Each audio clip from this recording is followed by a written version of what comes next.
প্রিয় দেশবাসী, আসসালামু আলাইকুম।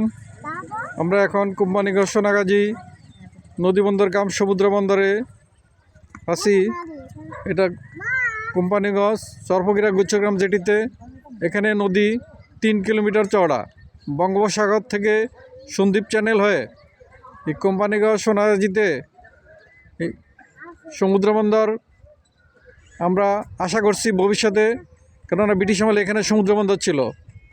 এখানে নদী 3 কিলোমিটার, বঙ্গোপসাগর সন্দ্বীপ চ্যানেল 3 কিলোমিটার চওড়া, আর কর্ণফুলী নদী মাত্র 600 মিটার চওড়া। এবং এখানে এই সন্দ্বীপ চ্যানেলের নদীর গভীরতা কর্ণফুলীর চেয়ে বেশি। এটা সমুদ্রের পাশেই সন্দ্বীপ চ্যানেলে এই কোম্পানিগঞ্জ সোনাগাজী নদীবন্দর কাম সমুদ্র বন্দর করা হয়েছে আমাদের 25 বছর চেষ্টার ফসল। আগামী দিনে আমরা এই কোম্পানিগঞ্জ সোনাগাজী সমুদ্র বন্দরকে হিসাবে দেখতে চাই। এবং এই কোম্পানিগঞ্জ সোনাগাজী এই নদীবন্দর সমুদ্র বন্দর উন্নীত হলে পাশেই বাংলাদেশ শিল্পনগরীতে এবং দেশি বিদেশি বর্তমানে চাইনিজ কোরিয়ান অনেক ইন্ডাস্ট্রি প্রতিষ্ঠা হয়েছে বিধায় এখানে বাংলাদেশে শিল্প বিপ্লবের নেতৃত্ব দেওয়া সহজ হবে, শিল্প বিপ্লব সহজ হবে। কেননা এখানে চট্টগ্রামের তুলনায়, ঢাকা থেকে চট্টগ্রামের তুলনায় ফেনী সোনাগাজী কোম্পানিগঞ্জ সমুদ্র বন্দর 100 কিলোমিটার দূরত্ব কম হবে।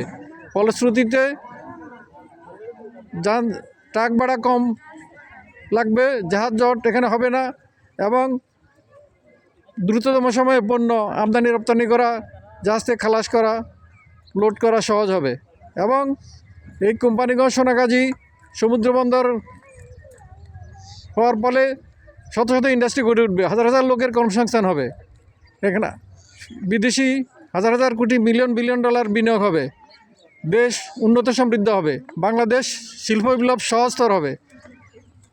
দেশের উন্নতি সমৃদ্ধির কামনায় এখানে সমুদ্র বন্দর বাড়ি পূর্বের নির্বাচনের পরে আগামী সরকার নিকট এখানে দ্রুততম সময়ে এখানে ক্রেন, এনবিআরের কাস্টমস অফিস সহ একটা নদী বন্দর ভবন বা চিটাং পোর্টে একটা পোর্ট ভবন, কোম্পানির সাথে বন্দর ভবন নির্মাণ করার জন্য জোর আহ্বান জানাচ্ছি।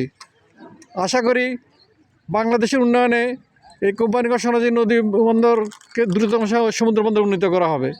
সবাইকে ধন্যবাদ। Thank you. আসসালামু আলাইকুম।